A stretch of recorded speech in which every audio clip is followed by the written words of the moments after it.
Hello, everybody. I'm Dan Sapin here in New York, and welcome back to Reel It In. It is June 11th, 2023, and we're revisiting a hot old topic. First, hello to my friends and partners here, Joe Messina. Wave, Joe. There you go. Hello, Martin. Martin Hallberg calling in from Stockholm, Sweden. Cool. So we've had a few weeks to think about some of the stuff. Well, also to forget about some of the stuff, but no, really to think it and dream it. The things we talked about last episode about what's wrong with modern psychiatry and psychology, among other things.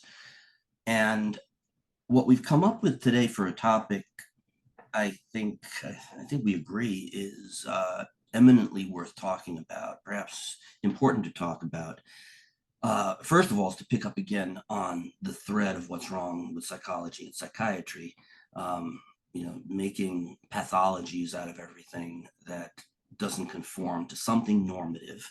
That's been a criticism in some way for many, many years, but also how that segues into discussing some of the problems of society now, particularly the anti-woke movement, what it means to hold views that are threatening or repugnant to a certain conservative mainstream, whether we're talking about American political mainstream or the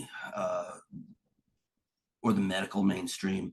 So I think we want to dive in here and just start building some bridges between these things. The last few weeks have been pretty hot on the socio-political front, and so let's dive in.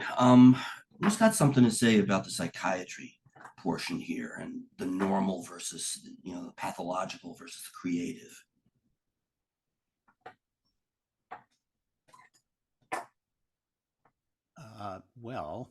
Martin, do you want to? I'm jumping in. I don't know if I have anything to say, but I will see if I can discover something to say. I think when we talk about like the pathologizing, it does happen in ways that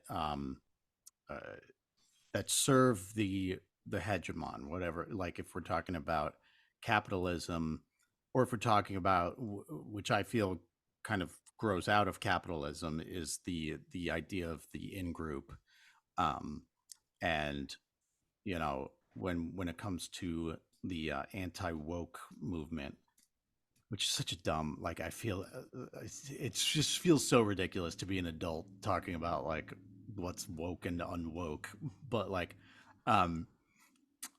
it's a woke is we were talking about how woke is a very old term from the African American community, and it's been completely bastardized by the right wing.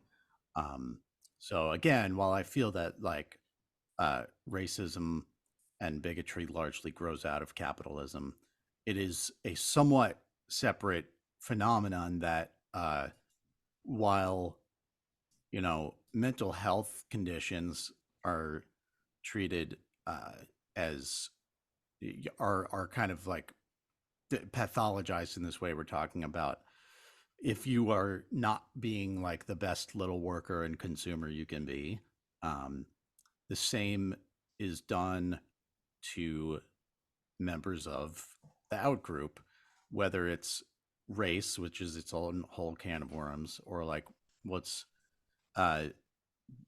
really come to the forefront in the US, which is LGBT people, and especially trans, because it's too much of a deviation from the like nuclear family unit that we're told is, if you listen to fucking Ben Shapiro or like Josh Hawley or something, like it's the bedrock of all human civilization, when really it's like the bedrock of the past 200 years. But they should sit in on some of my family therapy sessions. Yeah, right. No, Josh. But yeah, that's the thing. It's too much outside of the hegemonic mode. Like you are, oh, you're trans, like you were born in a male body and we consider you a man, and but now you're gonna like change how you identify. You're maybe gonna like take hormones and get surgery in a way that like you're not gonna be, like Bob down the street with his wife and 2 kids and a dog, like it's The quintessential good American. yeah, Yeah. Bob. I mean, That there's also been a that's shift. what's happening. Yeah. Yeah, it's interesting because I mean, what now is being described as this radical position, right? Like the right, the conservative or the right wing is trying to portray these progressives as some kind of woke agenda that needs to be, mobilized against. That whole move could also be seen as a kind of coup in a way, right? Because you could just go back, I don't know, 7, 10 years or something, that progressive agenda of enlarging, feminist rights, LGBTQ rights, trans movement, like the whole kind of progressive agenda, also maybe around racial, identity politics of various kinds, was supported in a way, or was part of a more larger left liberal establishment kind of vista in a way. Or am I wrong? Like that's how I see it a little bit, that what is now described as a woke, what do they call them, cultural Marxists, or woke crazy people, blah blah blah, used to be closer to what was the ruling or the mainstream paradigm, at least over here. So the issues we are now hearing against as being like under attack or whatever, like trans issues, for example, they used to be part of a stream that used to be heading somewhere. We have an interesting, maybe I brought this up before, like we have an interesting thing with drag queens reading in the public right libraries over here. Mm-hmm. It's been going on for a long time, and it's quite cool. And it's, they go to the kids corner and they read children's books in various cities. And after this right-wing government that we have, and pro kind of fascist government, they have started like trying to forbid this in different cities, right? So it's become like a symbol, like how do you say that? Like a symbol, political symbol issue, even though there are of course a lot more important issues in terms of like class and money and things like that that's being ignored. It's very potent, symbolic, because it says a lot about the values that are in play. Yeah, well, Very much. interesting. Can I jump in for a second? Yeah, Joe, I want to grab onto something here, because one of the things that really caught my attention about this topic at first, Martin, was that very example, that the outrage about the drag queens spreading their gay trans agenda to the children caught my attention. That was one of the examples that the news I was watching that day brought in, and boy, did it get the wheels turning. And one of the things it brought up, and this really was the bridge for me between the anti-woke movement, this nearly psychotic paranoia about anything gender related, non-normatively gender related, and the anti-psychiatry movement, which, by the way, there's a lot of anti-psychiatry stuff coming out these days, is that almost everything having to do with banning the sexual, banning the reproductive, banning things that put emphasis on the feminine, on the female, on the awareness of what happened, the awareness of the difference between what we are and what we're told we are, you could add to that list, comes down to what is it that we need to repress? Why is it that we have to vigorously and vigilantly guard the normative? And I say that there's a piece of irony here, which is that for psychoanalysis, and by psychoanalytic theory, I mean the whole 100 and some odd years behind it, repression, the mental need to bury what is threatening to the ego, the mainstream, the part that walks around in the world, well, that is the cornerstone. There is no psychoanalytic theory without repression. And what we have now is an active sort of mainstream endorsement of repressing everything that the right, I mean it this, everything that the right wishes weren't so. And well, on the one hand, you have the fact that it makes them uncomfortable. On the other hand, it's kind of transparent that if critical race theory were to become mainstream, as it should in many of its aspects, if not all, and to be woke, namely to be compassionate, to be aware of our tendency and our history of harming people and subjugating, etc., if that became mainstream, then there would be a fundamental loss of political power and legitimacy to that very dominance and hegemony minded right wing. Let me ask you a question here, Dan. What do you think it is that is being repressed or being fought against? Because you mentioned there the kind of feminine aspect, and but like more psychoanalytically, or like if we try to analyze without going to lengths with it, like, but try to pinpoint like what is it that's causing the fear. If we look at this kind of trans, homosexual, feminist, abortion, like these strands, where do they coalesce? Like, what's the trigger point that this conservative bloc is trying to push down? What would be your guess? Like, if one could kind of synthesize it more analytically or diagnostically, like what are they scared of, basically? Well, let's start with the general thing, which is anything threatening. And that, of course, is superficial. It's just the front door. Why are certain things threatening? Well, which things are we talking about? You said the feminine, right? The idea that there is a feminine aspect to males and that males might want to be like females or actually be female. You have people of other races. So you have a basic othering instinct in humans, which has been expressed individually and institutionally by a fear, hatred, envy, and subjugation, exploitation of brown people or browner people, right? So you have people of other races, you have women, and what would be the third thing? We have sexism, we have racism, and we have sexuality itself. We have and so what is threatening? I would say that what is threatening is, in the most basic way, anything that actually does pose a real or an emotional threat to the status quo. So the point I made before, if critical race theory, if it became just a simple matter of fact that the roots of capitalism in America had as their substrate, their nutrient, their bedrock, the slave trade. And that had its history in British imperialism. Before that, in the Romans, always a race being enslaved, people of a certain identity having any sort of political or social power taken from them. What you see is that there is a basic hate and subjugate the other instinct in humans.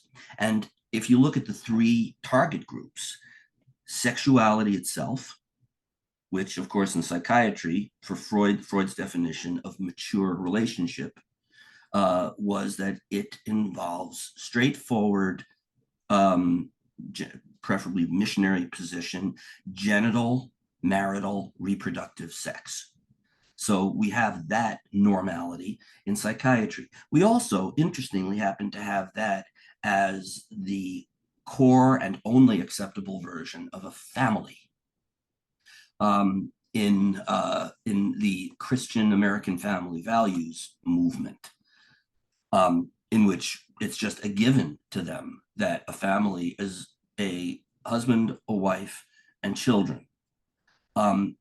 And Martin, you mentioned before, the tradition, recent tradition of drag queens reading at story hour.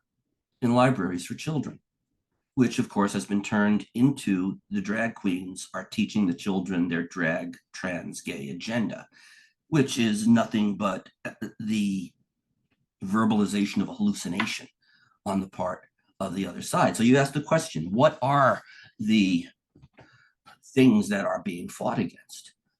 The feminine, which has always been a bit problematic for the masculine, or for the male, I should say, the patriarchy. I'm being broad intentionally, because I don't want to drag this on too long. You have the ways in which, let's say, the conservative movement here feels about Black people having their grievances heard and taken seriously. What would happen if they had to cede some power on the basis of, well, you know what? We did kind of build this edifice on a history of horrors. And then we have the gay agenda, the LGBTQ agenda, which, by the way, I've never known any such people to have an agenda. We don't have meetings, where we plan for how to screw with the patriarchy. It's just not a thing. Just like there's no Antifa. It's a boogeyman on the part of the other side. And of course, they have to create boogeymen. This is the point. The feminine is dangerous to the patriarchy. Anything that you subjugate must be threatening or very usable, or both. And one of the ways to keep the threat from propagating and taking over is not only to shut it down, but to make it a commodity, dehumanize it and utilize it. Sex, femininity, and color, race. Why them? Thoughts? I know that Joe, you had some interesting thoughts on this, a reaction to anything outside of capitalist right-wing thinking. Yeah, anything other than capitalism is communism. Communism's the enemy. Yeah. If it's the enemy, you don't have to think about it. Yeah. You don't have to, you don't have to agree with it, but you're not even allowed to think about it. Yeah. Yeah. And that's the, capitalism is human nature thing that people argue, which is, it's so stupid, especially when it is like the explicitly anti-communist version of that argument, which is that communism failed because it was like fighting against human nature to be like, which it's completely ahistorical. That has nothing to do with like why communist states failed. And some of them you could argue whether or not they actually failed, but it's this human nature argument. Meanwhile, you have like the most indigenous people anywhere, but like certainly like anything outside of like European and US thinking is like, yeah, like the capitalism was not like inherent in any of these places. And that's a threat to capitalism, because the entire idea is that like this is and always has been, and there's nothing beyond it. We can't like change, can't go beyond and build upon what capitalism's given us, and we can't do that. And there was nothing before it that made any sense. They were just savages. And it's anything that's like non-white, non-male, non-straight seems to be a threat to that. Not just because it's different. I think there's some level of like ape brain, like, I don't recognize it, it's bad, scary. But like, yeah, the right wing wants to like tickle that part of the brain, because the right wing's interests are in keeping things the way they are, or going back further. Conserve them. They must be conserved. A quick question. Yeah, No, keep going. I'm going to save this question. Yeah.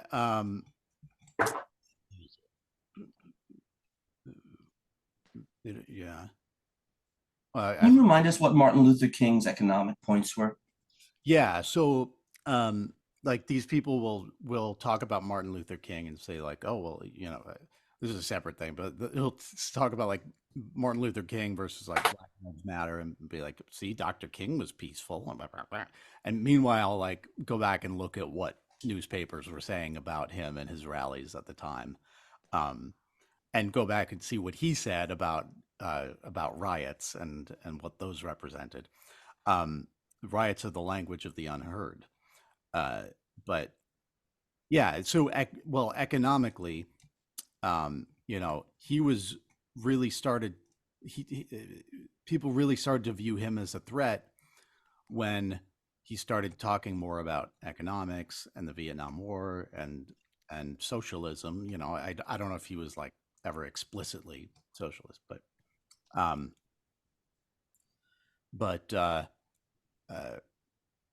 he was starting to express these ideas later in his life. Perhaps that's why it was later in his life. That what good is the right to sit at a lunch counter if you can't afford lunch? Like, that's the thing, that our society doesn't want you to take that extra step, because even with like the fact that sure there is a clear delineation between like the Republican Party and the Democratic Party and conservatives and like traditional liberals on trans issues, but if you start talking about like, well, here are the like universal programs that I think would prevent uh first of all, that would like educate everyone about these things, and that would, take care of uh, everybody's financial needs, especially, trans youth who are kicked out of their homes, or like who lose their jobs, or um, if you start going down that road, watch even the liberals start to like peel off to the side, because that's a little too scary. That's a little too socialist. They just want, under the current system, we want you to like respect trans people and let them participate. But that just means like, oh, Rachel Levine is the like head of Health and Human Services or whatever. But the poor, starving, dying trans person, eh. Besides, you can have two of them on the city council, as representatives, not using tokens, Yeah. right? And also look at did any of you guys see that movie Trans America? I it haven't was seen it. years ago. Was it years ago? It I don't was know. Let me look Felicity it up. Huffman playing a trans I just read about woman. it. I read I about it did in see some that. context. Yeah, it's It was like about 10, 15 years ago. a trans woman who goes, the classical highway. What is it called? Route 66. What is it called? Like you go Yes. east west, or maybe they go west to east. I can't remember, but yeah, I haven't seen it. I just read about it, and your guys' conversation here made me think of it, because the interesting part, the way I read about it, is that they take that classical narrative of that road trip, which is the most normative American movie kind of plot, and it's usually a very kind of straight, like cisgendered, normatively easily understood situation, like two buddies that drive across, or like a couple, like a man and a woman, a couple that fall in love as they two friends who become lovers as they journey across America or something. It's like that liberating journey, but they place the trans woman and her son who just got out of jail or something into that context. So the paper I read was about that, how you take like a normative context, but make the outside group the conductor element in a familiar context, right? So you make them the norm, against which everything else would deflect as abnormal, because they own the scene, they own the major Route 66 kind of decor, so they automatically become the main characters rather than outgroup. Anyhow, that was just a passage or like a side note maybe it'll come back later as relevant. But I wanted to bring something up in terms of this comments on capitalism and what you said, Dan, about the feminine, the sexual, and the race, the othered, and so on. Like, I wonder if there is like a link there that goes through issues of care. You know, I would have that. I would put some money on that hypothesis, that there has something to do with care, because there's a very interesting paradox in the sense that the infantile neediness for care that we all have in our, first 3, 4, 5 years of life. We're all toddlers. We won't last far without people who look after us. So that's like the scary helplessness that, most people try to defend against in variously differently successful strategies, one could say. But that helplessness is at the base of all of us, right? So there would be maybe something that people try to repress. And I think the masculine, like the normatively understood masculine position is especially vulnerable to this repressed neediness and helplessness, because of the social cultural context that encapsulates men and masculinity in a Western paradigm, right? So men would be especially sensitive to acknowledging their own neediness and their own helplessness and their own dependence upon care. At the same time, the capitalist system have us acting extremely infantile, in the sense that we buy, we go to McDonald's to buy our candies. We go, we shop products, we eat candy, and we eat fat food, and we drink beer, and we drink, soft drinks, and we just basically stuff ourselves. I mean, if you look at Donald Trump, he's the biggest infant there is, right? So he's the prime symbol for the infantile's return in the kind of capitalist discourse. So you have an intriguing parallel going on here, that on the one hand, we're repressing the infantile neediness of ourselves, and dislocating that onto the other, onto these trans women in the libraries, or onto the racial communities, or somebody else needs to carry this neediness. And at the same time, we're acting as fucking infants in taking loans that we can't cover, fueling up our cars with gasoline that we can't subsidize from our planet, basically. So there is something there that has to do with care, that we all want this care, and care is traditionally a very kind of motherly, feminine, the mother nature kind of picture of the divine feminine, descending upon man and providing the hand of love, to sustain and nourish him. So there is a desperate need for that femininity, at the same time as that very neediness is what's being repressed. So maybe that would be like a common theme across these categories of, like, trans people, LGBTQ. I mix this acronym up with the Swedish one. That's why I keep in Swedish is HBTQ, right? So it's HBTQ in Swedish. So it gets confused when it's all good. Yeah, it's all good. Why are you worried about the proper order of the letters, man? Yeah, exactly. Be Swedish, embrace it. We admire, envy you, and we hate you for it, but we want to be you. So go for it.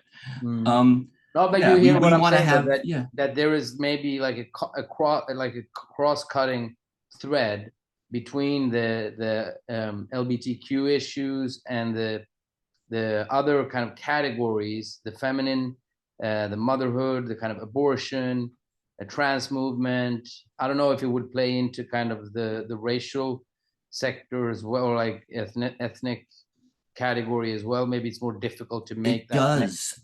Can I try to make the connection? Yeah. Caring, I think you're absolutely right. But I think this is one of those instances where things actually are multi-determined. I remember an argument in grad school in which one professor made the point that a lot of mental illnesses are multi-determined, lots of things feeding into them, many explanations. And another professor saying that's just lazy thinking. Look a little deeper, you'll see which was more of a cause than the other. Maybe you can even get rid of one. But no, here this is multi-determined. You do have the association between care and weakness, between care and the endorsement of that which is cared for, the identity with that which is cared for, becoming vulnerable to that which is cared for because you let your guard down. So you have the basic, almost militant armor worn by, well, not only conservative people, but since the conservatives are the ones who tend to be the Let me class stop and you culture. there. Yeah. Let me stop you there so I can follow this argument, because I would like to. Because I would say that that's a spurious correlation that you're building up there. That there would be, like, what's being cared for is automatically repressed. Like, how does Not that necessarily. work? No, there's more of a web here. Okay. That, of course, we love, we care. Conservatives love their children, their wives, their husbands. I have no doubt of the humanity of them either. But that the combination of the other who has, shall we say, a history or an instinctual basis for being threatening. In this case, it would be the masculine fear of being negated, of being castrated, dissolved, disempowered by the feminine. The very feminine it wants, idealizes, desires, and refuses to engage on its own level. So you have, if you care for that which you have any doubts about or are threatened by, you might as well be identifying with it, or you're guilty of becoming it. You have the xenophobia behind that basic fear as well, which is, it's not just care. It's, what do you make of the other? What do you make of the other at all? Why is it that a person with darker skin from Africa must be inferior to you, or superior and scary, or too strange? And one of the points that came to mind as well is that every time you find some emphasis being placed on the normative, on the heterosexual, on the two-parent man-woman family, it is also identified as Christian. It is never identified by the Christian outspoken as being Judeo-Christian, or being human, or of being one way in which people can love and raise a family. You have this nexus, which is explicitly endorsed, even insisted upon, which is that the nuclear family, as they envision it, is the representative of American family values and Christian values. And that right there is the clincher. I have no problem with it applying to Christians. My problem is that it is, once again, the nexus of Christianity, political hegemony, and the othering and exploiting and oppressing of everybody who doesn't fit into their comfort zone. So it's the xenophobia. It is the fear of being feminized and losing power, because that's the association. And then there's also, what does capitalism want? Capitalism wants the ability to maximize profit, that everybody has the freedom to do business. And, well, if you humanize too many classes of people, you eliminate too many commodities. You allow too many competitors into the mix. And so, again, another problem to be contended with here is that in capitalism, there's always going to be the danger of the other teams being too formidable, of protecting your cash cow. And if your cash cow happens to be, well, you have a collection of cash cows, and they happen to be all the different things you can exploit, all the people you can underpay, all the people you can exclude from the board of trustees, whatever industry or company you happen to be in. And that's not even mentioning the notion that, well, at least the brown people can be hired, fired, and deported if we need people to work in the hotel for $6 an hour and then get rid of them, as one small example. So it's this nexus of other, feminine, and unwanted competition in the capitalist matrix or patrix. Yeah. You nodded, Joe.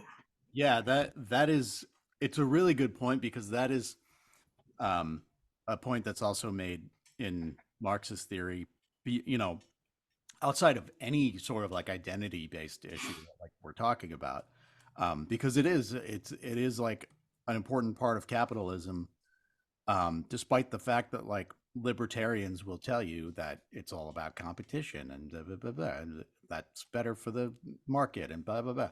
And even American left wing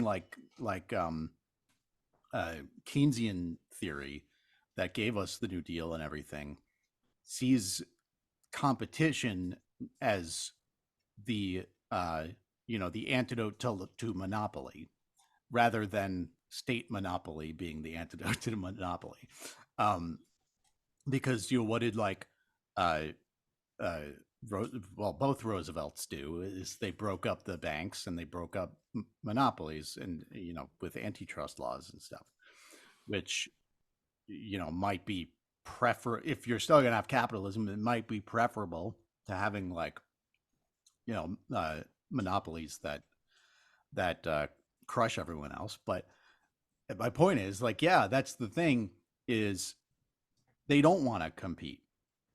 They will talk such a big game, and then when there's any questioning of their values, um it's an absolute meltdown. Oh yeah, anti-capitalist, there is not going to be a conversation.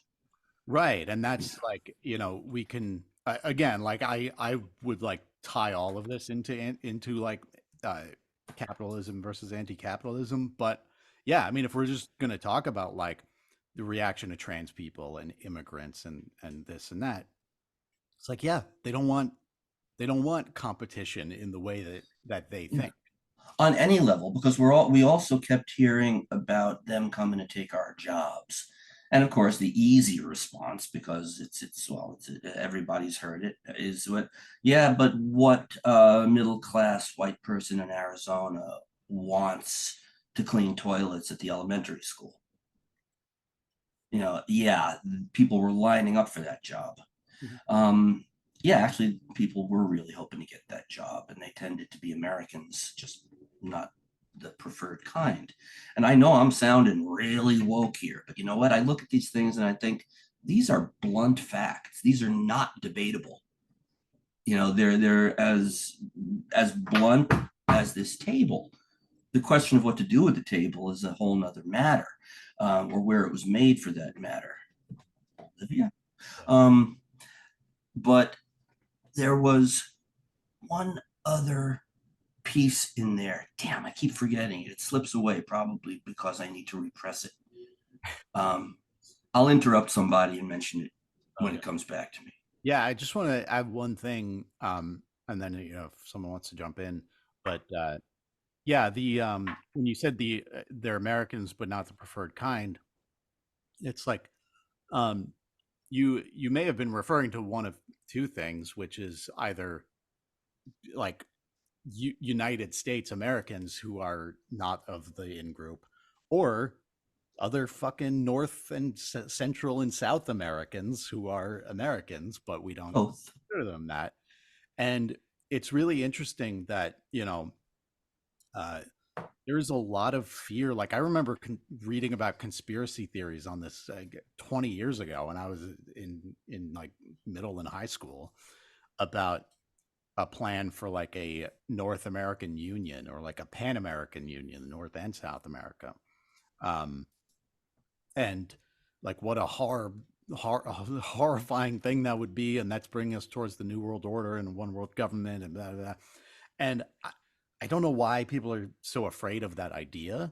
And there's an interesting point that I'm sure he wasn't the first to make it, but this is where I heard it crystallized, is Art Bell, who is not really like a lefty guy, but you know, he just did his AM radio show about aliens and stuff. And but he would get into conversations with people, and at one point he said, yeah, it seems like the tendency of history is now towards these like more and more of uh, collectivizing and like bringing together these unions of different nations. So like you have the European Union rather than Europe, all of Europe considering themselves completely separate nations. And in some ways, they work even more cohesively than the United States. But like the United States was that too. There's like there's some level of like African Union. I don't know how much, but yeah, then there's like the China, Russia, Brazil. There's one other one too. But whatever it is, it's like, yeah, there seems to be a tendency towards that, and I think that's that should be viewed as a good thing. Like we should think of each other less as like you're Mexican, I'm American. That's totally different. This line is real. Like it's not. Yeah, and you know what? And that you just reminded me. I was trying to see some notes I had written a while ago. I couldn't find them, but you reminded me that we're watching Succession. Have you watched that, either of you? I haven't seen it. I I've think read you about it though. need. It's been very popular over here. It's very, very good. And if what you want, it's really very loosely based on the Murdoch family, with a few other things mixed in. But it is the inside look at this family, which is, both monstrously wealthy and influential, but also a collection of semi-competent parasites. This is what they do. They are a family of big money backbiting exploiters who cannot be trusted even among their own ranks. And there was a moment in there in which they were trying to decide who was responsible for throwing a big bag of piss at the Murdoch character. And the Murdoch character, Logan Roy, I believe, said probably Antifa. Yeah, there were Antifa there.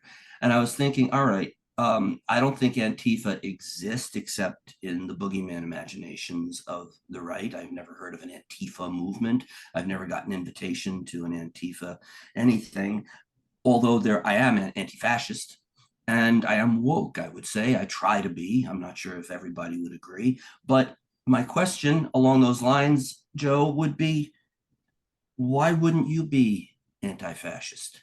Why wouldn't you, Josh Hawley, be more woke?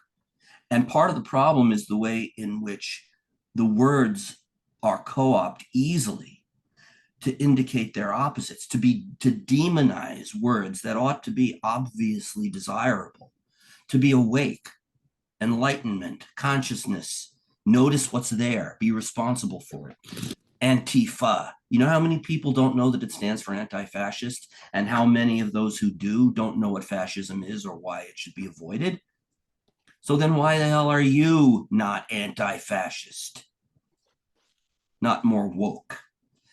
That there's something here about language and the normative as well, because if you can take the word and its opposite and have them both mean something bad, but vague, so that the incurious out there don't bother to see the inconsistency, then you can turn anybody you want into an enemy and have all of your constituency become the social justice warriors for you, for your back pocket. So why not be anti-fascist unless you would prefer to maintain fascism under a friendly looking hoodie? Yeah, I mean, of course, those people would just say, well, just because they call themselves that doesn't mean that they are anti-fascist. Like they're the real fascists because they did this and this. Yeah. Meanwhile, it's like 10 guys in hoodies that show up to some protests, and it's not really centrally organized anywhere. But yeah, and then it's funny because the same right wingers will turn around and say, yeah, the Nazis were socialists. It's in the name, National Socialists. Like, okay, all right, read. yeah. Who the first they came for? Who was it? It was Elie Wiesel, was it? Or somebody like that. They came for the so and so, Yeah, the and there first was one. nobody to spoke up for them. And then they came for them, and there was no one. No one spoke up for them. And then they came for me, Yeah, and well, there was the no first one to one speak was for the me. socialist, or the communists. I forget which one, but that was the first one in the poem. Is the first they came for the socialists, because that's what happened. Is the Nazis uh, became part of the socialist part. Like they teamed up with them, and in like, I forget how like parliament systems work, but I think it was sort of like a coalition thing. And then they seized power, and when Hitler was given the chancellorship, they murdered all the socialists. So that's the first thing they did. Yeah, and wasn't it like wasn't there like 100 days or like some super fast of all like the culture workers and the authors and the poets and the that destroyed all the kind of arts and banished all the artists? McCarthy. No, Hitler. Oh, it's Within Hitler. like Oh the, yeah. yeah, within like the first something, 40 days, 100 days, something like that, they have Mm-hmm. managed to more or less get rid of all the kind of cultural founding people. Yeah. And why is that? It's Yeah. because the artists, among others, are going to encourage people to see things differently. Yeah, And exactly. the poets and anybody who has the power of language, rhetoric, persuasion, imagery, anything that shines light on something other than what the status quo wants is dangerous. And I know these are cliched terms, but Mm. they're kind of obvious. They're cliches for a reason, because you don't get a normative, conventional, conformist society without getting rid of everybody who doesn't fit that definition Mm. and make the rest fear to speak out. It's one of the reasons why, whenever you have a non democratic state, you end up with a dictator. Why? Because for all of its flaws, and the flaws are the people, not the system, Mm. or the intentions of the people in the system.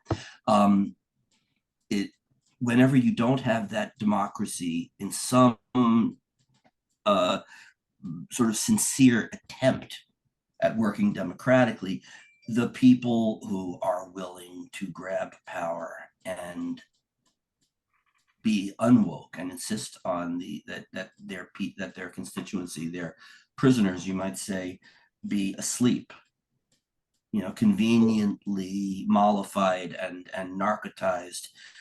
Think of North Korea. Think of any of the totalitarian states you know of and fear. Someone will fill that position because there are megalomaniacs everywhere. And what is the greatest threat to a megalomaniac? A free press, right? The ability for people to make art or write poems and stories and critiques and then share them, to speak openly in public or in private in some places. When people can do that, the tyrant can't hang on. Mm. That's a basic, simple fact of life. Now, orthodoxy. I'm just going to say we haven't gotten into the psychiatry or psychology piece today very much, but I can tell you from direct personal experience, really traumatic, that if you mention the wrong theorist's name in certain graduate programs, no one will talk to you. They might even find a way to get rid of you. If you criticize the founding father and you can't really, really back it up, and by back it up, I mean nobody can back it up to everybody's satisfaction, you are treated as if you were a heretic. Mm. That opposing the orthodoxy is itself an unpardonable sin. Oh, no, it can be pardoned. You just have to be re-educated. Yeah. You have to go through some sort of corrective process, which of course is the way totalitarian states do it when you say the wrong thing. This is a human trait. It's not just the tyrants. Yeah, The dialectical side of that, though, is I would say that re-education is necessary to root out that element of society, and whether that means just education, like changing how we do education. Um, yeah, I don't think that you you know uh, have a revolution or like uh, pass the right policies, and suddenly like Matt Walsh and Jordan Peterson won't matter anymore. Like there's something's got to be done, and I'd rather not have to do the really bad thing. So um, anyway, uh, yeah, I think we did a good better job of tying this together this time. I think we found it. Well, Martin, you asked the question, how do these things tie together, right? And, there's a little psychiatry, psychology in there. There's a lot of talk about otherness and a little about feminization. Um, is your question answered? I mean, this could take a lot of talk and work, but Yeah, I mean, I don't know if it can be answered really. Like it's an open question to probe things, and I think we did probe things. There's a few things that came up, but I'm also a little bit exhausted today after a long weekend. But I had a little bit of hard time piecing all the threads together in my head today. I feel that we moved like across a wide variety of domains. I think that's okay sometimes, though. Yeah, exactly. And I think this multiplicity that you were referring to, Dan, of course, is at play. Um, I mean, there is something interesting also in terms of your book, Dan, The Oceanic Feeling and Freud's Lost Chord. Like, what was it that you found in writing that book? Like, what was that element that would be reintegrated in order to not have to repress that? What did you say? The powerlessness in view of being identified with the female. I don't know how you expressed it just back then, that there would be like a felt sense of loss of power if you were to identify more with a female or something like that. Is how you put it, I think. I mean, there's something there, I think, that's important, and that it goes to this dread for sameness, which could also be like a dread for difference. Like Eric Fromm, which is a guy we should talk more about actually in this context, because he was both a psychoanalyst but also a very political thinker. He did this kind of social analysis that he called it, where he would take psychoanalytical ideas and apply them to like nations and groups and stuff. So he had these characters. He had one called the sadomasochistic character, I think, where he would argue that countries can get locked into these patterns where actually the sadist is just as much drawn subconsciously to the merger as the masochist, right? So they're both colluding in a kind of desire to be, symbiotically united in sameness, even though it's also dreading, they have to project that to the other, right? So they create enjoyment around that kind of projective game in a way. So there is something there of that kind of dread for sameness and infantile need and the feminine, and yeah, and I think what you were at in the end there with the dictatorship and the censor, it goes well with this. Like, in the cases where this dread has not been successfully managed, I think it could lead to those kind of Nazi, like that you guys were talking about, where you were burning books and you expel people and you have to forbid everything. Everybody that would have a slightly different view of things than your own would need to be casted out.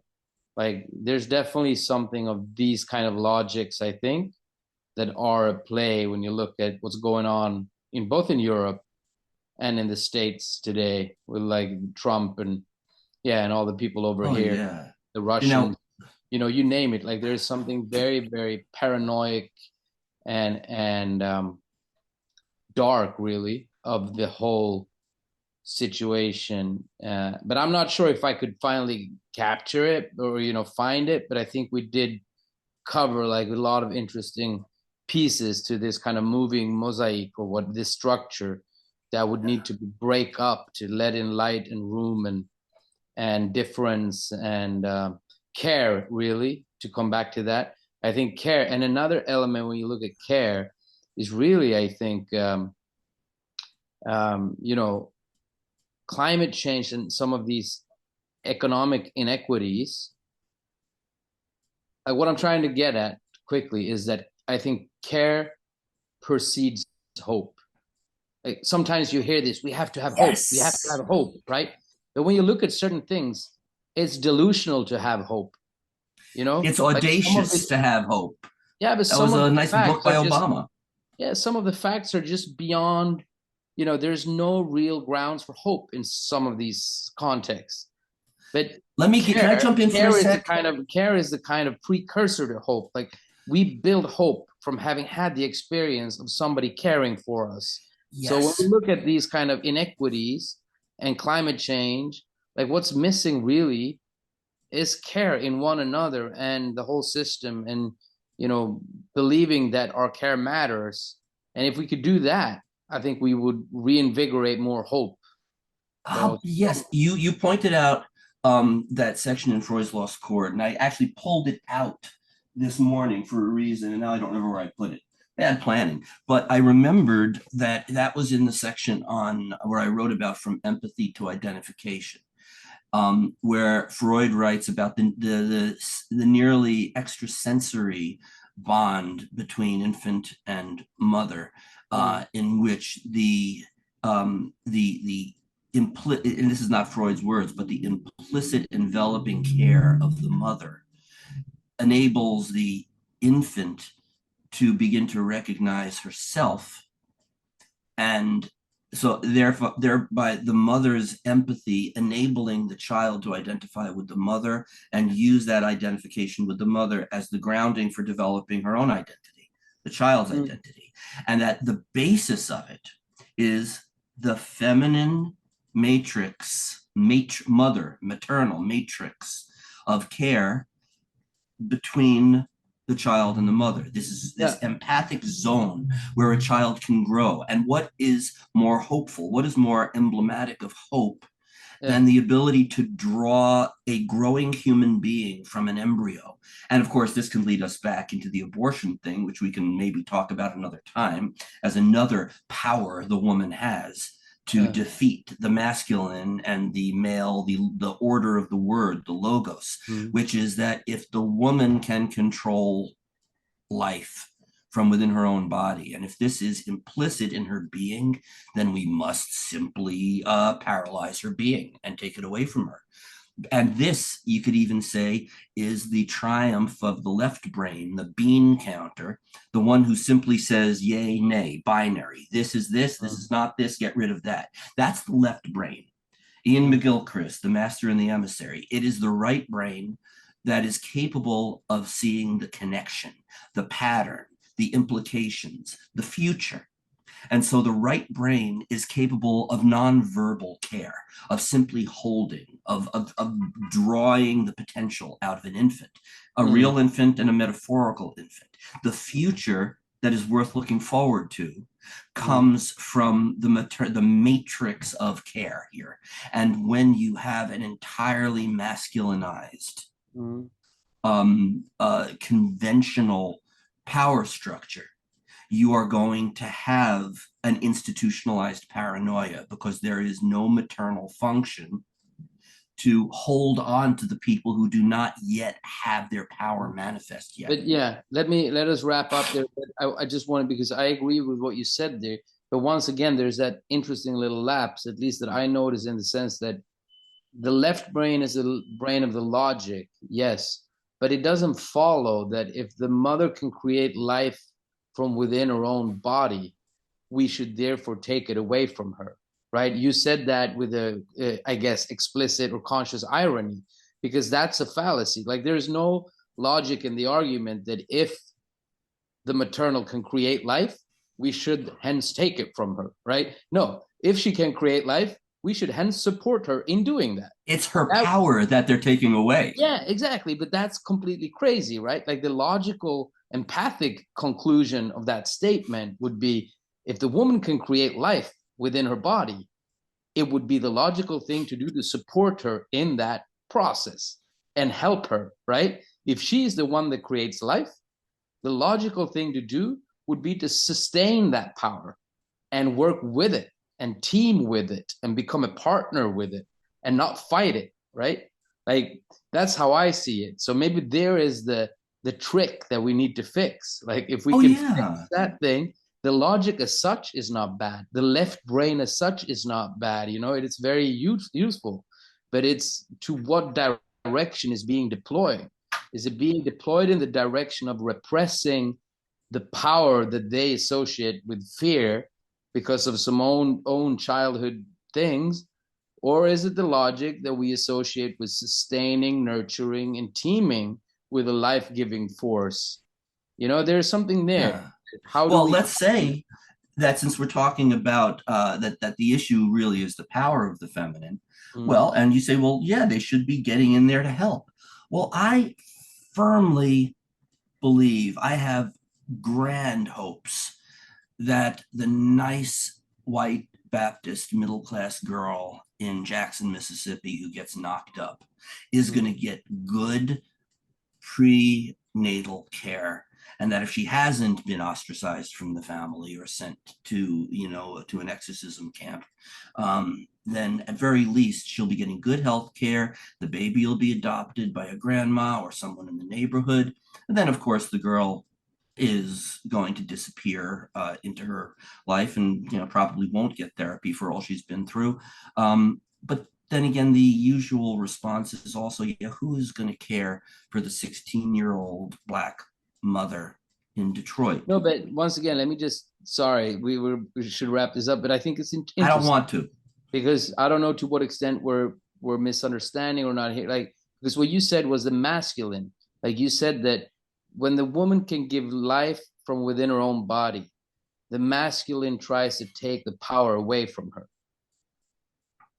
That's what you said. If the woman is, this is where the abortion thing came in, that in a political movement which explicitly endorses self-determination and and rejects the power of the government to reach into one's inner personal life, to then say that a woman cannot determine what happens with her own life-giving powers, and that the government on whatever level can reach in, force her to give birth to a baby she doesn't want to have, take the power, the authority over her own body and self-determination away from her, then it's not the life-giving part that is, well, in a way, the life-giving part in essence is co-opted, it is annexed by the masculine world, but because the woman has the power to terminate it. And God is logos, the Christian God is male, right? That Eve was the source of sin. Eve was the sucker who ended up bringing sin into the world, courtesy of her gullibility when faced with a snake. And why you mentioned, I'm talking about these kind of psychic principles here, that we can contextualize in whatever context, right? Like, there would be like some kind of female maternity care principle, and then you would have what you say, the logos, the word, the masculine, the structuring, articulating force, right? So you have these two, and what I'm trying to get at is that the proper masculine force would be one whose power is not threatened by a woman who can give birth and create life from within her body, right? The proper masculine principle would feel nurtured, would feel enlivened, vitalized by the fact that the woman's power is so radiant that she can create life from within her womb. So the masculine power is not threatened, rather the opposite. It is strengthened by the fact that it can sustain, articulate, structure, help direct the gems of the womb of this feminine principle. So yes. I'm trying to intersect between this logical fallacy that the right-wing Christian wing is doing, where they say that we have to take the power from the woman because she should not have it. That's fucked up and crazy.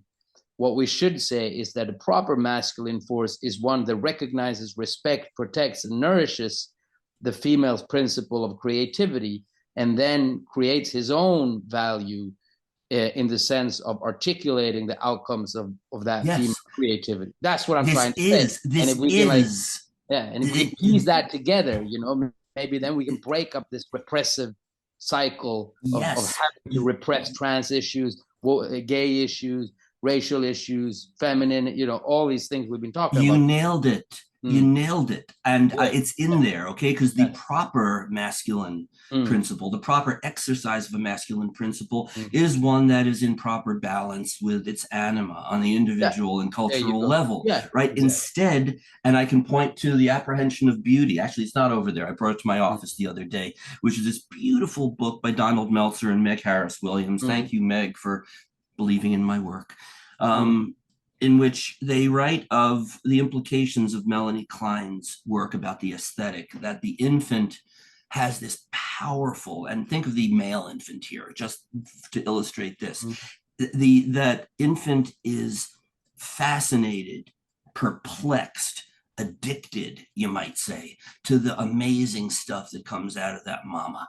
Right. And that the basis of the experience of beauty in that theory is the infant's fixation on what other magical things are inside that mysterious mama. And that as we grow older, we diversify that fascination and that sense of awe into anything that affirms life, anything that brings a sense of spiritual nourishment, physical pleasure, fascination. Now, you say the proper exercise of the masculine. Abso-fucking-lutely the proper one. When you have any society that boxes up its women, covers them up, tells them what they are and are not allowed to say and do with their bodies, with their sexual, not gonna oversell this part, but that is the broken, defective, psychopathological version of hypermasculinity. It cannot do anything but eat itself. And it needs the feminine principle psychically and in reality. And we could get into, and we'll have to do it another time. I talk about the Christians, Judeo-Christian, or particularly Christian basis of you mentioned climate change before. You tell me, maybe for another time, that what they want to do, consider that it's one of the fundamental tenets of Christianity that God gave Adam and therefore mankind dominion over the flora and fauna of the planet. We are to be the stewards of Earth and its life forms. Now, we as capitalists believe that we really ought to be drilling more holes and sucking more saleable oil out of the planet because nobody can really have rights to the sun. So it is therefore either antithetical or just invisible to capitalism. But what happens when there is an underlying Christian notion that we are the stewards of Earth? Well, it means, number one, feel free to drill, suck the juice out of it. But then if the issue is global warming and rising sea levels, and it's related to the resultant CO2 and greenhouse gases and blah, blah, then what have those men wrought when they have taken their stewardship and turned it into becoming looters, raiders, and parasites? If they had to accept that climate change were real, if they had to accept that it were real, then they're admitting that they fucked up. They're erroneously positioned in a way, I guess one could say, around this kind of divine mystery of the feminine, right? What does she have inside? What other gifts can she bring? Like, I guess for the male infant as he matures, I'm speculating now, that there would be the journey of becoming an attractive male, attractive in the sense that the male himself has something to offer to his children, to his other male peers, to, what is not only his value in constricting, controlling, relating, reacting to the woman, but what is his own self-worth in his own productive capacities, right? Like, what can I do that she cannot do, right? And how is this attractive to the world? Like, how can I help people? How can I build things? How can I create complementarity? Yeah, but that would be like the way to think this future, I think, because otherwise you get focused backwards onto like the side effects of, let's say, the female principle, right? So how can I relate to the residue of that or not? Whereas the real issue would be, how can we create things together that are attracted to our children in their own right, you know? Well, I have a metaphor for you. I have a Yeah. nice little metaphor to close with if you want. Mhm. And it comes from the Old Testament. Moses did not do as God asked when he found the rock in the desert and his people were thirsty and hungry. Instead of pointing forth his staff and beckoning the clean, clear water that would quench the thirst and ease the pain of his people, he struck the rock and demanded. He tried to own and order the source of goodness.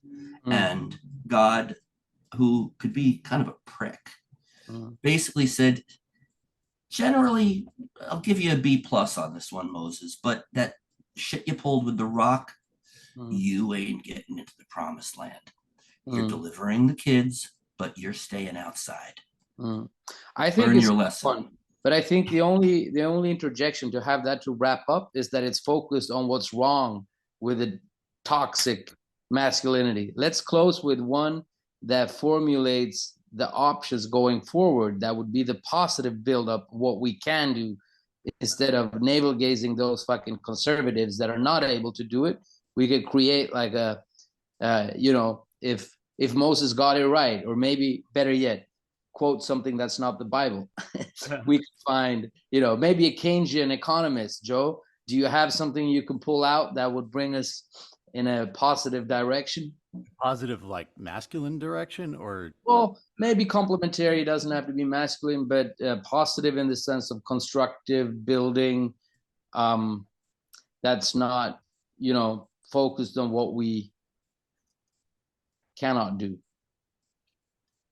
That would be the question. There's there's a good Charles Darwin quote, actually. We're bringing out the big guns now. Moses, Darwin. Yeah. Yeah. And I want to title this episode Josh Hawley's Navel. Can we go with that? Or is that just what was the MLK? What was the MLK? Riots are the language of unheard people. Yeah. Huh? Yeah. MLK might be a good one. Hate cannot drive out hate. Only love can do that. Oh, by the way, Joe, that quote, what is childbirth if not medicalized exorcism? Yeah, that's we could run with that one. That's a Joe Messina original. Okay, I got it. So, and this is great, especially when you consider that Marx and Engels were big fans of Darwin and considered the theory of evolution to be an exemplary, example of dialectics in action. But Charles Darwin, and this also interesting when you think about, I love prefacing things, if you don't notice, but when you think about social Darwinism and the way that, you know, conservatives think, Darwin says, if the misery of the poor be caused not by the laws of nature, but by our institutions, great is our sin. Read that again, please. If the misery of the poor be caused not by the laws of nature, but by our institutions, great is our sin. Yes. I could roll with that. Yeah. That sums it. So cool. There you go, little Darwin. And I think that we have some interesting ways to go forward from here. I think the idea of hope and what actually precedes hope, I think might actually be a really good episode topic. What precedes hope? Yeah. When we became Darwinians. All right. Cool. Oh, well, thanks for this. It was nice to chat to you guys. Yeah. This was a pleasure. See y'all soon. Take care. Bye, All right. guys. Bye.